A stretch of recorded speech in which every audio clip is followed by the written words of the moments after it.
माझ्या मागे ईडी लावली तर मीही सीडी लावेन. राष्ट्रवादीचे ज्येष्ठ नेते एकनाथ खडसे यांच्या या दाव्यानं राजकीय वर्तुळात चांगलीच खळबळ उडाली होती. भाजपला सोडचिठ्ठी देत नाथाभाऊंनी 2020 साली राष्ट्रवादीत प्रवेश केला.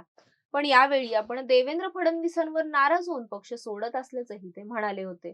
पण तत्पूर्वी एकनाथ खडसे अडचणीत आले होते ते भोसरी भूखंड गैरव्यवहार प्रकरणी. नाथाभाऊंवर भूखंड गैरव्यवहाराचा सत्तेचा दुरुपयोग केल्याचा आरोप झाला. इतकंच काय तर त्यांना मंत्रिपदावरूनही पायउतार व्हावं लागलं होतं. खरं तर 2018 सालीच खडसेंना या प्रकरणी क्लीन चिट मिळाली. पण हे प्रकरण त्यांचा पिच्छा सोडायचं काही नाव घेत नाहीये. उच्च न्यायालयानं एकनाथ खडसेंना सर्वात मोठा झटका दिला आणि त्यांच्यावर अटकेची टांगती तलवार आली. आता एकनाथ खडसे खरंच तुरुंगात जाणार का? त्यांच्या अडचणी वाढवणारं हे प्रकरण नेमकं आहे तरी काय? जाणून घेऊयात या व्हिडिओतून. नमस्कार, मी भाग्यश्री आणि टीओडी मराठीमध्ये तुमचं स्वागत. पुण्याच्या भोसरीतलं कथित भूखंड गैरव्यवहार प्रकरण, ज्यामुळे एकनाथ खडसेंचं मंत्रिपद गेलं, ईडीच्या चौकशीचा ससेमिराही मागे लागला. यात जमीन गैरव्यवहार प्रकरणामुळे एकनाथ खडसे पुन्हा एकदा अडचणीत सापडलेत. या प्रकरणी एसीबी अर्थात अँटी करप्शन ब्युरोनं दाखल केलेला गुन्हा रद्द करावा अशी याचिका खडसेंनी उच्च न्यायालयात दाखल केली होती. पण एसीबीचा गुन्हा रद्द करण्याची ही याचिका फेटाळत उच्च न्यायालयानं खडसेंना सर्वात मोठा झटका दिलाय.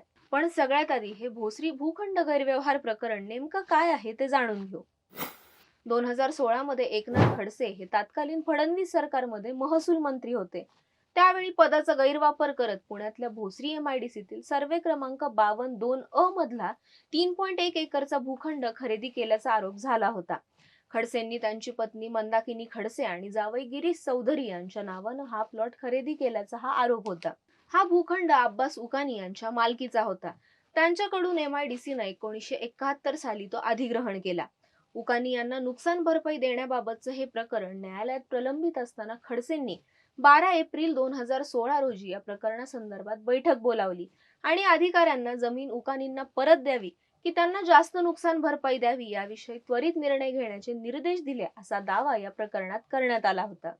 या बैठकीनंतर जेमतेम 15 दिवसातच उकानी यांनी खडसेंच्या पत्नी आणि जावयाला भूखंड विकला. या भूखंडाची किंमत साधारण 40 कोटी होती. पण या भूखंडाची केवळ 3,70,00,000 विक्री झाल्याचा दावा करण्यात आला. पुण्यातले बांधकाम व्यावसायिक हेमंत गावंडे यांनी याबाबत बंड गार्डन पोलीस स्टेशनमध्ये 30 मे 2016 ला तक्रार दाखल केली. या प्रकरणाच्या चौकशीसाठी निवृत्त न्यायाधीश झोटिंग यांच्या 1 सदस्यीय समितीची स्थापना करण्यात आली.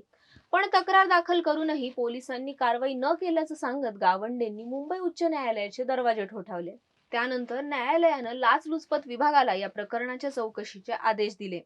त्यानंतर एप्रिल 2017 मध्ये लाचलुचपत विभागानं एकनाथ खडसे, त्यांची पत्नी मंदाकिनी खडसे, जावई गिरीश चौधरी आणि अब्बास उकानी यांच्या विरोधात गुन्हा दाखल करून चौकशी सुरूही केली. चौकशीनंतर एप्रिल 2018च्या शेवटच्या आठवड्यात लाचलुचपत विभागानं पुण्यातल्या सत्र न्यायालयात एक अहवाल सादर केला. पण खडसेंकडून पदाचा कसलाही गैरवापर आणि शासनाचं कुठलंही नुकसान झालं नाही असं म्हणत लाचलुचपत विभागानं खडसेंना क्लीन चिट दिली. यानंतर सामाजिक कार्यकर्त्या अंजली दमानिया या प्रकरणी तक्रारदार झाल्या. रेडी रेकनर दरापेक्षा पण खूप कमी बाजार मूल्य दाखवून या जमिनीची खरेदी झाल्याचा आरोप दमानियांनी केला. या प्रकरणाशी संबंधित अनेक पुरावेही त्यांनी लाचलुचपत विभागाला दिले होते. साहजिकच या प्रकरणाची भरपूर चौकशी झाली.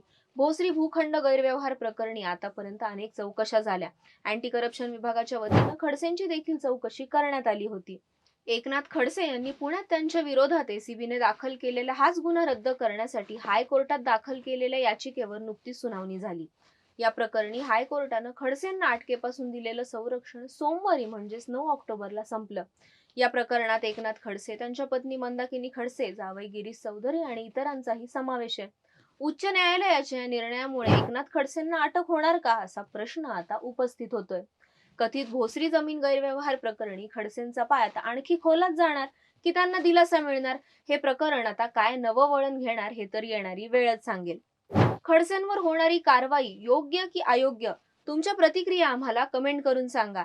आणि अशाच वेगवेगळ्या व्हिडिओसाठी टाइम्स ऑफ डेमोक्रेसीच्या YouTube चॅनलला सबस्क्राईब करायला विसरू नका. राजकारणाचं अचूक विश्लेषण आणि ताज्या घडामोडींचे विश्वसनीय व्यासपीठ टाइम्स ऑफ डेमोक्रेसी टीओडी मराठीच्या सर्व डिजिटल प्लॅटफॉर्म्सना लाईक, शेअर आणि सबस्क्राईब करा. तसंच नोटिफिकेशन्स मिळवण्यासाठी बेल आयकॉन प्रेस करायला विसरू नका.